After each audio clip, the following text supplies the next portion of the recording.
আমরা মনে করি এটা আমাদের প্রতি অন্যায়। যদি আমাদেরকে না ডাকা হয়, আমাদের তরফ থেকে কোনো আপত্তির কারণ নেই। আমাদের আপত্তির কারণ যেটা বলছিলাম সেটা হলো যে একটি বিষয়ে আমাদেরকে দোষারোপ করে শাস্তি হিসাবে এটা দেখানো হচ্ছে এবং ব্যাপকভাবে প্রচারণা করা হচ্ছে। এটা আমাদের জন্য কিছুটা হলে বিব্রতকর হয়েছে। জাতীয় পার্টিকে একবারে 20 বছরের জন্য নিষিদ্ধ করা হবে। জাতীয় পার্টিকে ক্ষমা করলে এই ছাত্র জনতার রক্তের সাথে বেইমানি করা হবে, শহীদদের সাথে বেইমানি করা হবে। এই জাতীয় পার্টি 3 বার হাতাহাত করে এই আওয়ামী লীগকে ক্ষমতা এনেছে। যদি জাতীয় পার্টি 3 বার নির্বাচনে অংশগ্রহণ না করতো তাহলে এই স্বৈরাচার শেখ হাসিনা নির্বাচনে অংশগ্রহণ করতে পারতো না। এই আওয়ামী লীগের আরেকটি আংশিক দল হচ্ছে এই জাতীয় পার্টি। জাতীয় পার্টি হচ্ছিল স্বৈরাচারের দল, সেই স্বৈরাচারের দল রূপ পরিবর্তন করতে পারেনি। তো জাতীয় পার্টি জানে যে তারা জনগণের ভোটে একটা সিট পাবে না, তাই তারা কি করেছে, স্বৈরাচারের শেখ হাসিনার সাথে হাতাহাত করে কয়েকটা সিট নিয়ে সংসদে গিয়েছে। তো আওয়ামী লীগকে যেভাবে বাংলাদেশের রাজনীতির মধ্যে নিষিদ্ধ করা হবে, ঠিক সেইভাবেই এই স্বৈরাচারকে যে সমস্ত দলগুলো সাপোর্ট দিয়েছে, নির্বাচন করেছে শেখ হাসিনার অধীনে, এবং জাতীয় পার্টিকে একবারে 20 বছরের জন্য নিষিদ্ধ করা হবে। কেন নিষিদ্ধ করা হবে? আওয়ামী লীগ যে পরিমাণ অন্যায় করেছে, যে পরিমাণ ক্ষয়ক্ষতি করেছে, এই ক্ষয়ক্ষতির দায়ভার কিন্তু জাতীয় পার্টি নিতে হবে। জাতীয় পার্টি সেম এই আওয়ামী লীগকে সাপোর্ট দিয়েই কিন্তু এই রাষ্ট্রের ক্ষতি টেনে এনেছে। আপনারা দেখেন যে জাতীয় পার্টির যিনি জাসদের, এই জাতীয় পার্টির বর্তমানে যিনি চেয়ারম্যান আছেন, কখন কি বলে কখন কি কয় তারা নিজেরই জানে না। কখন বাবি দাবি করে চেয়ারম্যান দলের, কখন জিএম কাদের দাবি করে যে তিনি দলের চেয়ারম্যান, আবার বাবির ছেলে আছে তার বাতিজা, সে দাবি করে চেয়ারম্যান। স্পষ্টভাবে দেশের জনগণ বুঝতে পারছে যে এটা একটা হচ্ছে নাটকীয় দল, নাটকীয় মঞ্চ জাতীয় পার্টি। এই দল কখনো বাংলাদেশের জনগণের কল্যাণের কাজ করতে পারে না। দীর্ঘ 17 বছর ধরে অবৈধভাবে শেখ হাসিনা ক্ষমতায় ছিল, জনগণের ভোটে কিন্তু তারা 3 বারের ক্ষমতায় যায়নি। তা আমরা স্পষ্টভাবে ছাত্র সমাজ, ছাত্র জনতা বার্তা দিয়েছি যে 17 বছরে অনেক গুম খুন করেছে, দুর্নীতি করেছে, লুটপাট করেছে। যতদিন পর্যন্ত এই 17 বছরে গুম খুন দুর্নীতির বিচার না হবে, ততদিন পর্যন্ত এই আওয়ামী লীগ স্বৈরাচার সরকারকে কোনো নির্বাচনে অংশগ্রহণ করতে দেওয়া যাবে না। স্পষ্টভাবে যতদিন এই বাংলার বুকে 17 বছরের অনিয়ম, দুর্নীতি, গুম খুন এবং স্বৈরার শাসক কায়দায় যে পরিমাণ লুটপাট করেছে, এগুলির বিচার যতদিন পর্যন্ত বাংলাদেশের সাধারণ জনগণ বুঝে না পাবে, ততদিন পর্যন্ত এই আওয়ামী লীগকে নিষিদ্ধ করা হবে। আওয়ামী লীগকে নির্বাচনে অংশগ্রহণ করতে দেওয়া যাবে না।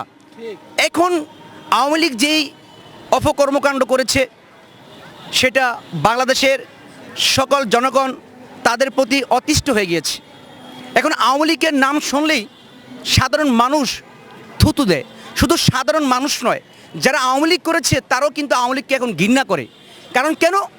আওয়ামী লীগ করেছে, আওয়ামী লীগের সভাপতি শেখ হাসিনা দেশ থেকে পালিয়ে গিয়েছে, এবং যারা সাধারণ কর্মী নেতাকর্মী ছিল তারা বর্তমানে বাংলাদেশে আছে, তারা কিন্তু বাংলাদেশ থেকে পালিয়ে যেতে পারে নাই।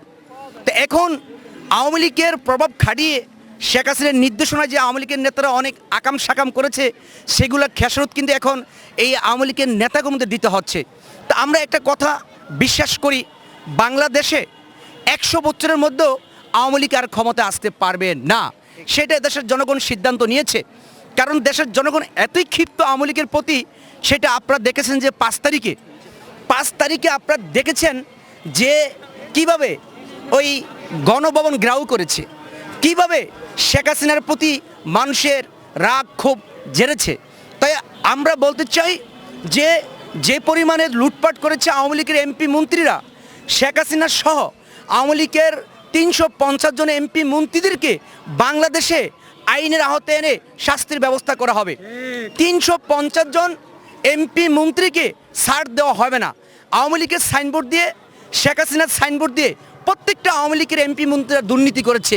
এই দুর্নীতি করে বর্তমানে বাংলাদেশকে একবারে জিরো করে ফেলেছে। বর্তমানে বাংলাদেশে কিছু নেই। আপনারা জানেন যে ছাত্র জনতার মাধ্যমেই আমাদের অন্তর্বর্তীকালীন সরকারের প্রধান উপদেষ্টা ডক্টর ইউনূস সাহেব বর্তমানে দায়িত্ব পালন করেছে। আমাদের বিশ্বাস যে তিনি জনগণের পক্ষে কাজ করবে এবং বাংলাদেশকে একটা সুনাম হিসাবে বিশ্বের মধ্যে স্বীকৃতি লাভ করাবে। আমাদের আত্মবিশ্বাস রয়েছে তিনি সাধারণ মানুষ যাতে সুন্দরভাবে ভোট দিতে পারে সেমন একটি পরিবেশ বাংলাদেশে তৈরি করে একটি নির্বাচন দিবে। সেই নির্বাচনে জনগণ বাছাই করে নিবে যে নেক্সট বাংলাদেশের প্রধানমন্ত্রী কে হবে, সেটা বিশ্বাস করে দেশের জনগণ।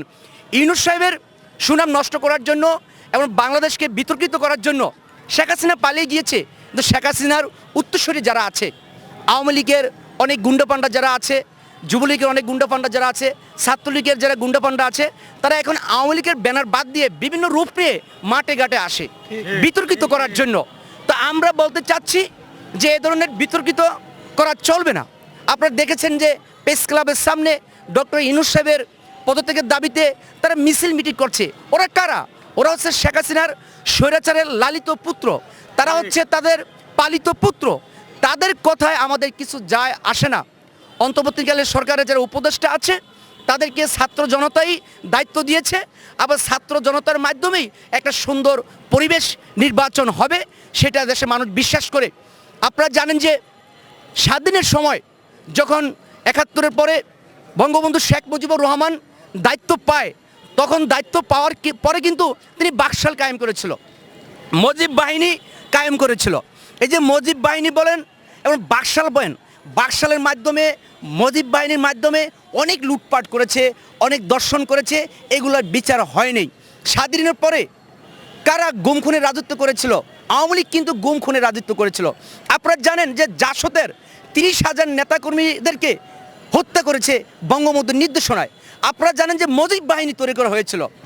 এই যে স্বৈরাচার তৈরি করেছিল স্বাধীনের পরে বঙ্গবন্ধু শেখ মুজিবুর রহমান, একতরফা আইন ব্যবস্থা, একতরফা শাসন ব্যবস্থা চালু করেছিল বঙ্গবন্ধু শেখ মুজিবুর রহমান, এবং তার মেয়ে কিন্তু সেই কায়দায় ১৭ বছর বাংলাদেশে স্বৈরাচার শাসক প্রতিষ্ঠিত করেছিল। আপনারা দেখতে পাচ্ছেন স্বাধীন পরে বাপ শুরু করেছিল স্বৈরাচার, এবং শেখ হাসিনা ক্ষমতা আসার পরে তিনিও কিন্তু এই স্বৈরাচারের রূপ নিয়ে এই দেশের শাসন শোষণ করে গিয়েছে। আজকে বাংলাদেশের মধ্যে প্রতিনিয়ত স্বাধীনভাবে মানুষ কার্যক্রম চালিয়ে যাচ্ছে। তো কোনো স্বৈরাচার শাসক অতীতে টিকতে পারে নাই, ভবিষ্যতেও কোনো স্বৈরাচার শাসক এই বাংলাদেশে টিকতে পারবে না। যদি কোনো স্বৈরাচার শাসক প্রতিষ্ঠিত হতে চায় তাহলে ছাত্র সমাজ এইভাবে দাঁত ভাঙার জবাব দিয়ে দিবে। শেখ হাসিনা কখনো কল্পনা করেনি যে তিনি বঙ্গবন্ধুর মেয়ে হয়ে রাতের আধারে হাতে চুরি পরে বোরকা পরে এই দেশ থেকে পালিয়ে যেতে হবে। আমরা ছাত্র সমাজ কখনো চাই নাই যে শেখ হাসিনা দেশ থেকে পালিয়ে যাক। আমরা চেয়েছি যে আপনি একটি সুষ্ঠু নির্বাচন দেন, সেই নির্বাচনে সকল দলের নেতাকর্মীরা অংশগ্রহণ করবে, সকল দল অংশগ্রহণ করবে, এবং সেখানে দেশের মানুষ ভোট দিবে, ভোট দেওয়ার একটা পরিবেশ ব্যবস্থা করেন। সেটা কিন্তু তারা করে নাই। শুধু আওয়ামী লীগকে দোষারোপ করলে হবে না, আওয়ামী লীগের সাথে আরেকটি স্বৈরাচার দল আছে জাতীয় পার্টি।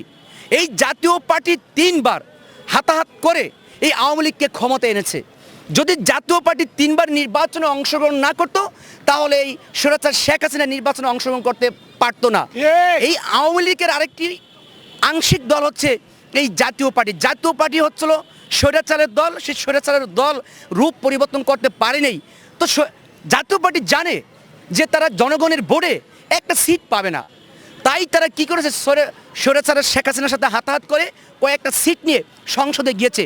তো আওয়ামী লীগকে যেভাবে বাংলাদেশের রাজনীতির মধ্যে নিষিদ্ধ করা হবে, ঠিক সেইভাবেই এই স্বৈরাচারকে যে সমস্ত দলগুলো সাপোর্ট দিয়েছে, নির্বাচন করেছে শেখ হাসিনার অধীনে, এবং জাতীয় পার্টিকে একবারে ২০ বছরের জন্য নিষিদ্ধ করা হবে। কেন নিষিদ্ধ করা হবে? আওয়ামী লীগ যে পরিমাণ অন্যায় করেছে, যে পরিমাণ ক্ষয়ক্ষতি করেছে, এই ক্ষয়ক্ষতির দায়ভার কিন্তু জাতীয় পার্টি নিতে হবে। জাতীয় পার্টি সেম এই আওয়ামী লীগকে সাপোর্ট দিয়েই কিন্তু এই রাষ্ট্রের ক্ষতি টেনে এনেছে। আপনারা দেখেন যে জাতীয় পার্টির যিনি জাসদের, এই জাতীয় পার্টির বর্তমানে যিনি চেয়ারম্যান আছেন, কখন কি বলে, কখন কি কয় তারা নিজেরই জানে না। কখন বাবি দাবি করে চেয়ারম্যান দলের, কখন জিএম কাদের দাবি করে যে তিনি দলের চেয়ারম্যান, আবার বাবির ছেলে আছে তার বাতিজা, সে দাবি করে চেয়ারম্যান। স্পষ্টভাবে দেশের জনগণ বুঝতে পারছে যে এটা একটা হচ্ছে নাটকীয় দল, নাটকীয় মঞ্চ জাতীয় পার্টি। এই দল কখনো বাংলাদেশের জনগণের কল্যাণের কাজ করতে পারে না। সে আওয়ামী লীগের অনেক নেতাকর্মীরা অন্যায় করেছে, গুম করেছে, খুন করেছে, দর্শন করেছে, লুটপাট করেছে। আওয়ামী লীগের অনেকজনই তো আমাদের কাছে ক্ষমা চেয়েছে, তা আমরা বলেছি যে আপনারা যে অপরাধ করেছেন সেটা ক্ষমার উপযোগী না। আপনারা যে অন্যায় করেছেন সেটার ক্ষমা জনগণের কাছে নেই, বাংলাদেশে নেই। জাতীয় পার্টিকে ক্ষমা করলে এই ছাত্র জনতার রক্তের সাথে বেইমানি করা হবে, শহীদদের সাথে বেইমানি করা হবে। জাতীয় পার্টিকে কখনোই ক্ষমা করা হবে না। জাতীয় পার্টিকে ক্ষমা করলে আমাদের যে সমস্ত ভাইরা শহীদ হয়েছে তাদের আত্মা কষ্ট পাবে, তাদের রক্তের সাথে বেইমানি করা হবে। বাংলাদেশের অন্যান্য দলকে আমরা ক্ষমা করতে পারি, বাট আমরা আওয়ামী লীগকে, জাতীয় পার্টিকে ক্ষমা করতে পারি না। এর স্পষ্ট বার্তা। আমরা তো ছাত্র সমাজ দাবি জানিয়েছি আওয়ামী লীগকে বাংলাদেশ থেকে নিষিদ্ধ করতে হবে, জাতীয় পার্টিকে নিষিদ্ধ করতে হবে। আওয়ামী লীগ বনাম জাতীয় পার্টি মিলে দেশটাকে গজব করেছে, তাদের কোনো অস্তিত্ব থাকবে না, তাদেরকে কোনোভাবেই বাংলাদেশে আর রাজনীতি করার জন্য সুযোগ সুবিধা দেওয়া হবে না, সেটা আমরা বলেছি।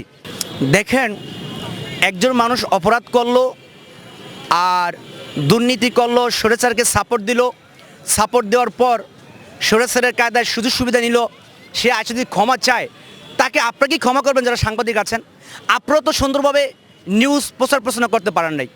অনেক সাংবাদিকরা দেখছেন যে একটা সত্য নিউজ প্রচার করলে অমুক দলের অমুক নেতাকর্মীরা এসে আপনাদেরকে প্রেশার কিট করতো। সাংবাদিকরাও কিন্তু তাদের ব্যবহার আচার আচরণে অতিষ্ঠ ছিল, সাধারণ দেশের জনগণও অতিষ্ঠ ছিল।